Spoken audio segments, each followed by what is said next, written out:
بسم اللہ الرحمن الرحیم۔ السلام علیکم ورحمۃ اللہ وبرکاتہ۔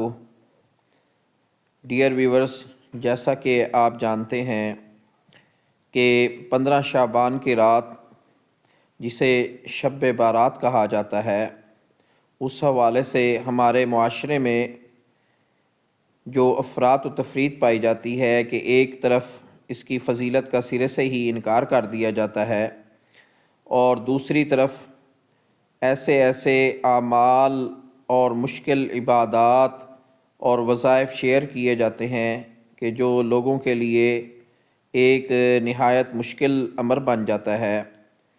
تو اس صورت میں راہ اعتدال کیا ہے؟ ایسے کون سے اعمال ہیں جو شب برات کے موقع پر تمام لوگ آسانی سے کر سکتے ہیں؟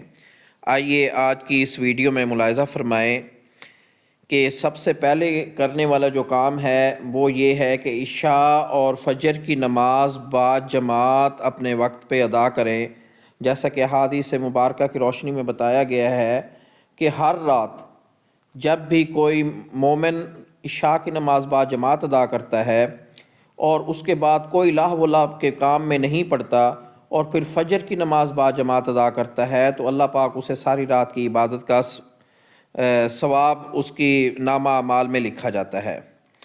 اس طرح اس رات میں گناہوں سے بچنے کا خاص اہتمام فرمائیں، خصوصاً جن گناہوں کی نحوست اس مبارک رات کی برکات سے محروم کر دیتی ہے، ان سے مکمل پرہیز کریں۔ خواہ اس رات نفلی عبادت اور ذکر اور جاگنے کی توفیق نہ ہو، مگر گناہوں سے بچنا پھر بھی ضروری ہے، بلکہ اس رات میں نفلی عبادت سے زیادہ ضروری گناہوں سے بچنا ہے۔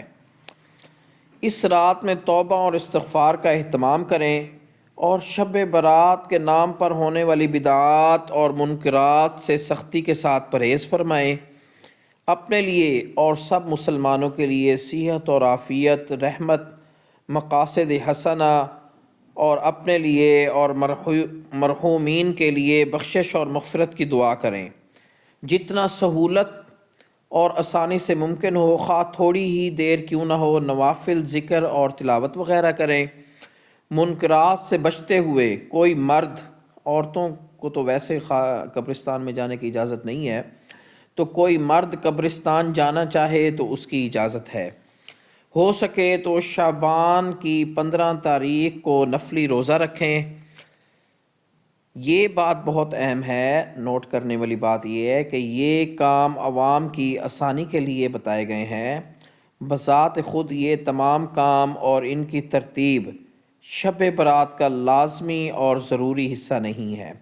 شب برات کے حوالے سے یاد رکھیں، کسی خاص قسم کی کوئی بھی عبادت اور عبادت کا طریقہ، نوافل، وظائف احادیث سے ثابت نہیں ہے، لہٰذا سب سے زیادہ اہتمام جو ہے وہ گناہوں سے بچنے کا ہونا چاہیے اس رات میں، اور استغفار وغیرہ کریں، تلاوت کریں، اور جتنا ہو سکے اس میں اپنا حصہ شامل کریں اور منکرات سے بچنے کی کوشش کریں۔ دعا ہے اللہ ہمیں دین کی صحیح سمجھ اور عمل کی توفیق نصیب فرمائے، آمین یا رب العالمین۔